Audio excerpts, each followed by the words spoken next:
Chapter 1. The Birth of the One Ring.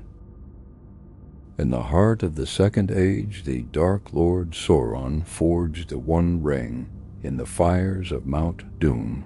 His intent was clear: dominate all of Middle-earth. With the ring, Sauron could control the other rings of power created by the elves, dwarves, and men, bending the rulers of Middle-earth to his will. The ring was a symbol of absolute power and corruption, but it was not destined to remain in Sauron's grasp. The elves, aware of Sauron's growing strength, secretly forged their own rings, hoping to resist his dominion. But the One Ring's power was overwhelming. It had the ability to corrupt the hearts of even the mightiest. As Sauron put on the ring, his true form became almost invincible. He turned his gaze to Middle-earth, determined to bring it under his rule. But as fate would have it, the ring was soon lost. The ring's loss marked the beginning of a long, tragic journey. Isildur, son of the king of Gondor, cut the ring from Sauron's hand during the Battle of Dagorlad. For a moment, Sauron was defeated.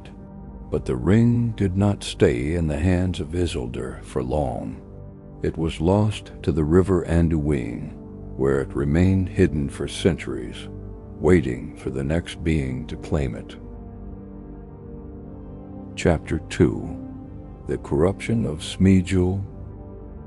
Centuries passed, and the One Ring lay dormant in the waters of the Anduin River.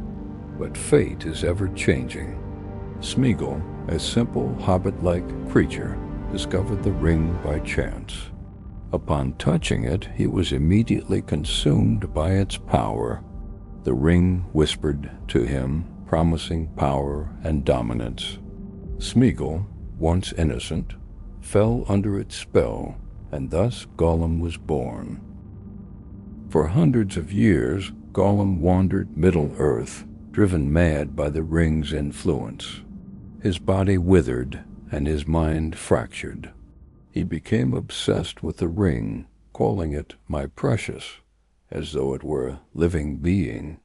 The ring was now a dark force, corrupting everything it touched. Gollum's obsession with the ring would become his downfall, but the ring would not let him go so easily. The ring's power was too great for Gollum to resist. He lost it once, and in his madness he hunted for it relentlessly. The ring was his only reason to exist. When it was found again by Bilbo Baggins, it marked the beginning of a new chapter. But the ring's story was far from over. Its true master would soon rise again. Chapter 3. The Rise of Sauron. While Gollum obsessed over the ring, the shadow of Sauron grew ever stronger. His spirit, though broken, had not been completely destroyed. In the land of Mordor, his eye burned with hatred and a thirst for revenge. He rebuilt his power in secret, while Middle-earth remained unaware of the growing darkness. But the time was coming when Sauron would rise again. The ring was Sauron's greatest weapon, and he needed it to regain his full strength. He sent out servants, orcs, wraiths, and spies to search for it. Meanwhile, the free peoples of Middle-earth remained unaware of the looming danger.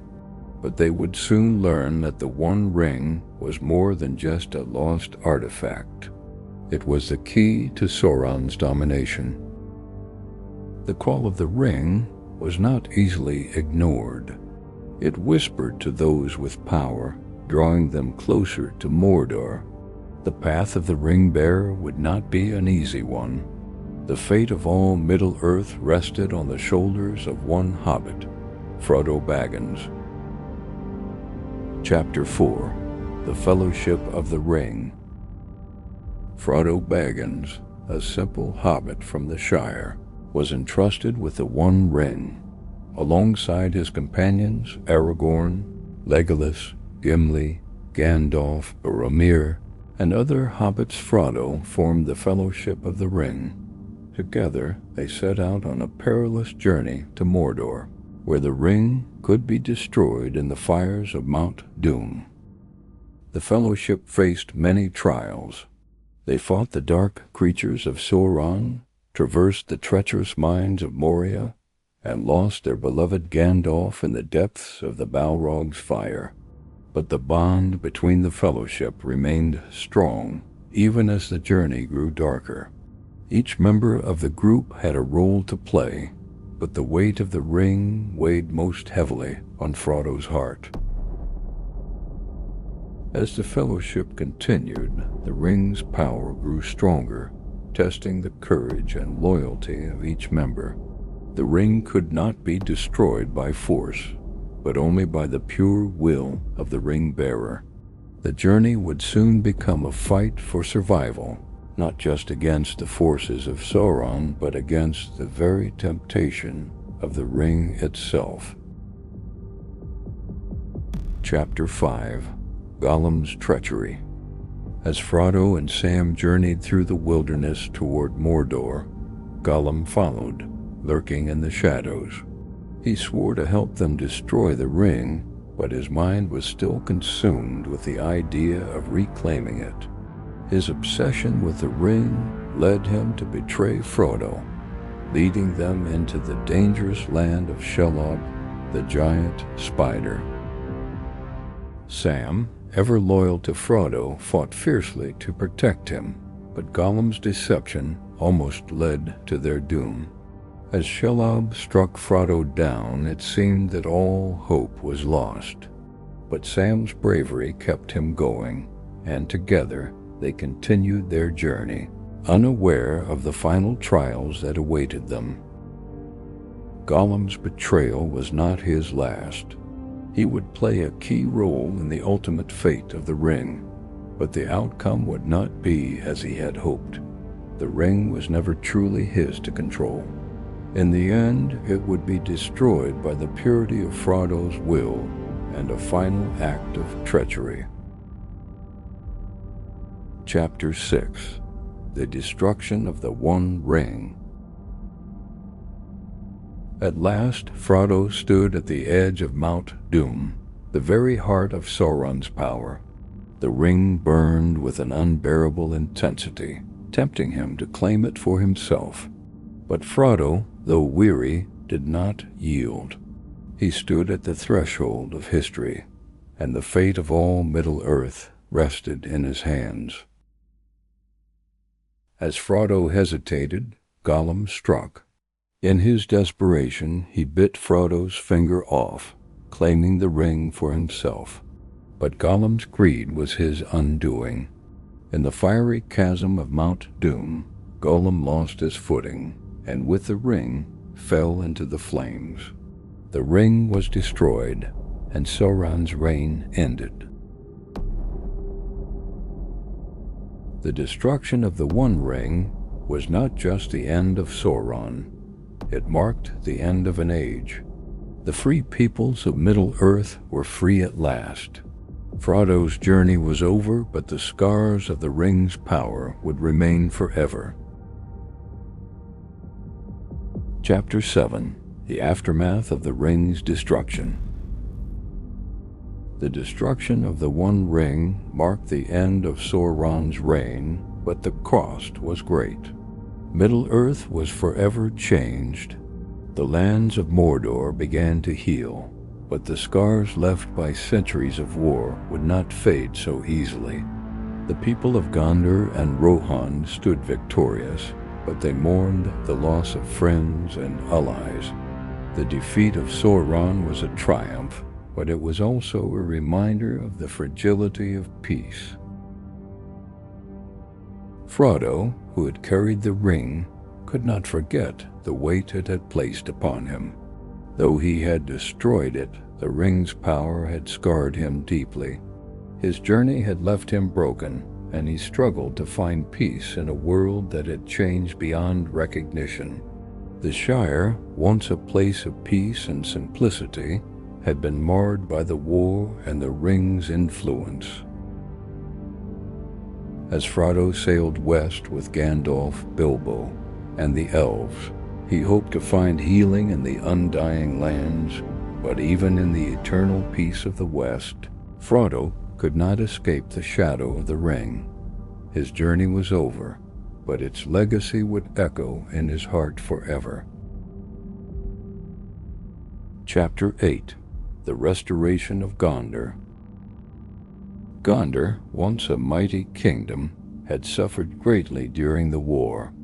Its capital, Minas Tirith, had been nearly destroyed, and its people were weary from years of conflict. But with Sauron's defeat, the kingdom began to rebuild. Aragorn, now King Elessar, took his place on the throne and brought hope to the people of Gondor. The restoration of Gondor was a slow and painstaking process.